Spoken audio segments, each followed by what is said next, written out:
Farm house లో కవితని కేసీఆర్ ఏ మాత్రం పట్టించుకోలేదు. తనని ఒంటరిగానే ఉంచేశారు. అక్కడ ఏ ఒక్కరు తనతో మాట్లాడలేదు. ఒకసారి ఆ విజువల్స్ మీకు ఇన్సైడ్ చూపించే ప్రయత్నం చేస్తాను నేను. సో ఒకసారి చూడండి విజువల్స్ లో కవిత ఫామ్ హౌస్ లోకి వెళ్ళిన తర్వాత ఒంటరిగానే అందరి కనిపించడం ప్రారంభించింది.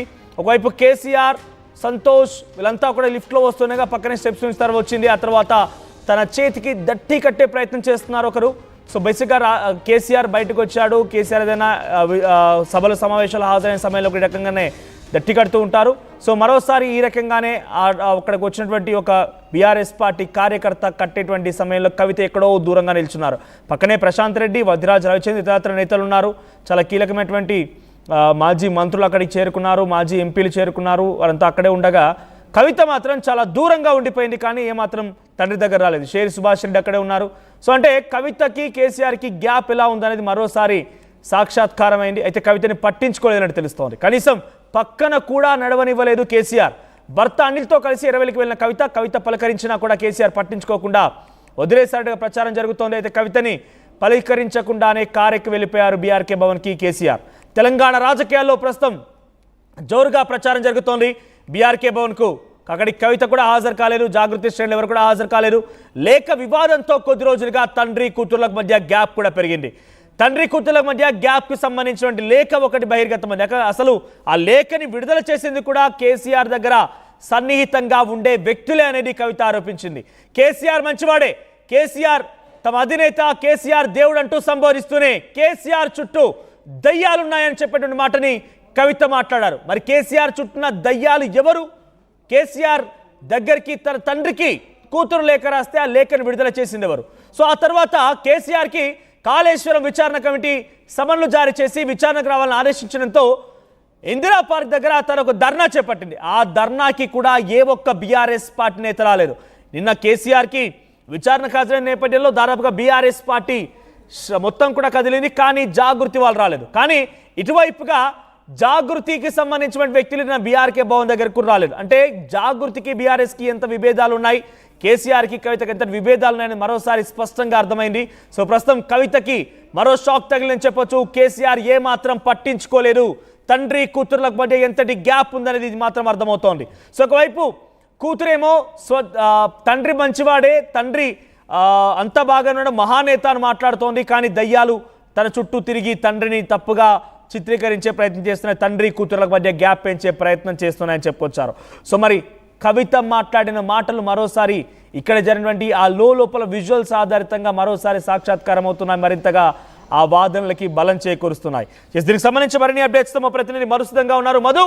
సో ప్రజెంట్ కవితకి కేసీఆర్కి మరింతగా గ్యాప్ పెరిగినట్టు తెలుస్తోంది. కవిత కేసీఆర్ మధ్య విభేదాలు మరింతగా ముదిరినట్టు అర్థమవుతోంది. బీఆర్కే భవన్ వరకు కూడా కవిత తన కాన్వాయ్లో, కేసీఆర్ కాన్వాయ్లో వస్తారని చర్చ జరిగింది. కానీ బీఆర్కే భవన్ దగ్గరికి తను హాజరు కాలేదు.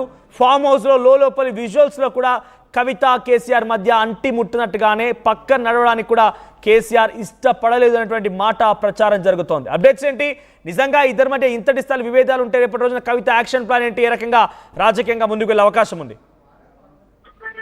ఎగ్జాక్ట్లీ. అంటే నిన్న కేసీఆర్ బయలుదేరే ముందు కాళేశ్వరం కమిషన్కి వచ్చే ముందు జరిగినటువంటి సంఘటన ఇది. కనీసం పక్కన కూడా నడవనివ్వలేదు అనేటువంటిది. పోగానే కవిత గుడ్ మార్నింగ్ డాడీ అనడంతో ఆయన చేయితోటే సైగ చేసినట్టుగా ప్రచారం జరుగుతూ ఉంది. దీనికి సంబంధించి దాంట్లో హావాబాల్లో చూడొచ్చు. కేసీఆర్ ఆ విజువల్ లో లిఫ్ట్ లో నుంచి కిందికి దిగగానే కొద్దిమంది నాయకులు వెళ్ళి ఎదురుగా అభివాదం చేశారు. ఒకరేమో చేతికి అది గట్టి కడతా ఉన్నటువంటి సిచ్యువేషన్ ఉంది.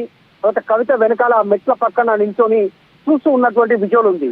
సో అక్కడ కవిత కూడా కాస్త ఫేస్ అంతా కూడా కాస్త ఎంబరాజింగ్ గా, అంటే తండ్రి నుంచి కరెక్ట్ రిప్లై రాకపోవడంతో ఆమె కాస్త నిరాశకు గురైనటువంటి ముఖ కవలికలు లో కనిపిస్తా ఉన్నాయి. ఆమె భర్తతో కలిసి ముందుకు వెళ్లారు. ఎర్రవల్లి ఫామ్ హౌస్ కు వెళ్లారు, కలిసే ప్రయత్నం చేశారు. కానీ కేసీఆర్ నుంచి అంత రెస్పాండ్ రాలేదు. దానికి రీజన్ మనందరికీ తెలిసిందే. గత కొంతకాలంగా జరిగినటువంటి చర్చ. కవిత లేఖ రాయడము, ఆ లేఖ బయటికి రావడము, బయటకు వచ్చిన తర్వాత ఆమె అమెరికా నుంచి తిరిగి రాగానే శంషాబాద్ లో చేసినటువంటి వీడియోలు, ఆ వీడియో రూపంలో ఆమె చెప్పిన మాటలు, దయ్యాలు నా మీద కుట్ర జరుగుతా ఉన్నారు, పార్టీలో కోవర్టులు ఉన్నారు, ఇవన్నీ కూడా వీటికి సంబంధించినటువంటి స్టేట్మెంట్ చేయడం. తర్వాత అంతకు వదిలేసిన తర్వాత 2 రోజుల నుంచి 3 రోజులు గ్యాప్ ఇచ్చి కవిత మళ్ళీ చిట్ చాట్ చేయడం.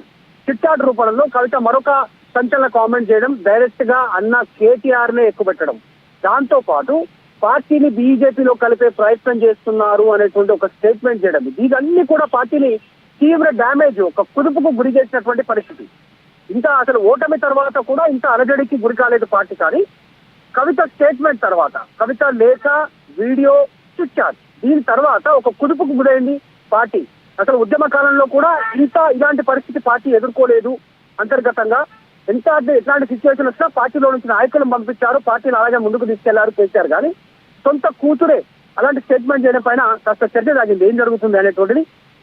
అందులో భాగంగానే కేసీఆర్ ముభావంగా ఉన్నారు, ఆమెను కలవనివ్వలేదు. అంతకుముందు కూడా ఆమె డాడీని కలిసే అవకాశం వచ్చినా కలవలేకపోయానన్నారు. యాక్చువల్ గా తండ్రి అపాయింట్మెంట్ ఇవ్వలేదు అనేటువంటి చర్చ జరిగింది. తర్వాత ఇప్పుడు కూతురు డైరెక్ట్ గా ఎర్రవల్లి ఫామ్ హౌస్ కి వెళ్ళిన తర్వాత కూడా తండ్రి పట్టించుకోకపోవడం, ఇదంతా కూడా చర్చ కొనసాగుతా ఉంది. ఆమె మా గతంలో ఒక స్టేట్మెంట్ చేశారు, చిట్చాట్ లో భాగంగా కేసీఆర్ కు నోటీసులు ఇస్తే తెలంగాణకి ఇచ్చినట్టే రాష్ట్రం అంతా బగ్గుమనాలి, అలాంటి కార్యక్రమాలు లేకపోతుంది అనేటువంటి దానికి కౌంటర్ గా ఇందిరా పార్క్ దగ్గర ధర్నా చేశారు. కాళేశ్వరం కమిషన్ కేసీఆర్ కు నోటీస్ ఇచ్చినందుకు తర్వాత నిన్న అక్కడికి వెళ్ళారు. కేసీఆర్ తో పాటు బీఆర్కే భవన్ కు వెళ్తాను అనేటువంటి స్టేట్మెంట్ చేశారు కవిత గతంలో. కానీ ఆ పరిస్థితి నిన్న కనిపించలేదు. ఆమెను వెంట పెట్టుకోకుండానే కేసీఆర్ బీఆర్కే భవన్ కి చేరుకున్నారు వేలాది మందితో కాన్వాయ్ రూపంలో. అక్కడ బీఆర్కే భవన్ కూడా నిన్న ఎమ్మెల్సీ కవిత రాలేదు కూతురు. సో ఇదంతా చర్చ కొనసాగుతా ఉంది, ఏం జరుగుతుంది అనేటువంటిది. మొత్తానికి కేసీఆర్ చాలా స్పష్టతనిచ్చే ప్రయత్నం చేశారు. నిన్న కవితకి ఒక మెసేజ్ ఇచ్చారు, నువ్వు పార్టీని కుటుంబాన్ని డ్యామేజ్ చేసే ప్రయత్నం చేశావు, ఇంకా మానుకో అనేటువంటిది ఆయన చెప్పే ప్రయత్నం చేశారనేటువంటి చర్చ కొనసాగుతావు. అంటే ఇంతటి స్థాయి విభేదాలకు కారణం ఏముంటుంది? అంటే ఇంతటి స్థాయిలో ఇద్దరి మధ్య, తండ్రి కూతుర్ల మధ్య ఇంతటి స్థాయిలో తారాస్థాయికి వెళ్ళాయి గొడవలని అర్థమవుతోంది. ఎందుకంటే మొదట్లో తండ్రితో అంత ఈజీగా యాక్సెస్ లేదు కాబట్టి లేఖ రూపంలో తను రాసినట్టుగా అర్థమవుతోంది. ఒకటి కాదు, రెండు కాదు, 6 పేజీల లేఖను రాసుకొచ్చింది. దాంట్లో చాలా కీలకమైన అంశాలు ఉన్నాయి, పాజిటివ్స్, నెగటివ్స్, ఏకంగా కేసీఆర్ని సైతం కౌంటర్ చేసి కార్నర్ చేసేటువంటి అంశాలు ఉన్నాయి. ఆ తర్వాత దయ్యాలంటూ మాట్లాడింది. మొన్న మధ్య బీజేపీతో పొత్తు పెట్టుకోవాలనుకుంటున్నారని చెప్పి మాట మాట్లాడింది. ఈరోజు కేసీఆర్తో ఫామ్ హౌస్లకు వెళ్ళినా కూడా ఆయన దూరం పెట్టేశారు అని అంటే ఈ ఇద్దరి మధ్య విభేదాలకు ప్రధాన కారణం ఏంటి? లేఖ రాయడము, ఆ లేఖ బయటికి రావడము, కవిత వీడియోలో మాట్లాడడం, ఎయిర్పోర్ట్ లో చిట్చాట్ చేయడం, చిట్చాట్ లో భాగంగా సంచలన స్టేట్మెంట్ చేయడం, అది కూడా బీఆర్ఎస్ పార్టీ బీజేపీలో విలీనానికి అంటే బీజేపీకి అప్పచెప్పే ప్రయత్నం చేస్తున్నా అనేటువంటి స్టేట్మెంట్ చేయడమే కవిత చేసినటువంటి తప్పిదంగా కేసీఆర్ భావిస్తా ఉన్నారు. అంతర్గతంగా ఏమున్నా వెళ్ళి మాట్లాడేటువంటి ఫ్రీడమ్ ఉంది. కవిత జైల్లోకి వెళ్ళినప్పుడు లిక్కర్ స్కామ్ లో కుటుంబం అంతా అండగా ఉంది, పార్టీ కూడా పూర్తి స్థాయిలో అండగానే నిలబడింది. ఎక్కడ ఆమెకు అండగా నిలబడకుండా పార్టీ నిర్ణయాలు లేవు, ఆమె వెంటనే ఉన్నారు. అసలు ఛాలెంజ్ చేశారు ఒక సందర్భంలో బీజేపీకి సంబంధించినటువంటి నాయకత్వాన్ని, డైరెక్ట్ గా మోడీని ఛాలెంజ్ చేశారు కేసీఆర్. అట్లాంటి స్టేట్మెంట్ చేసిన కవిత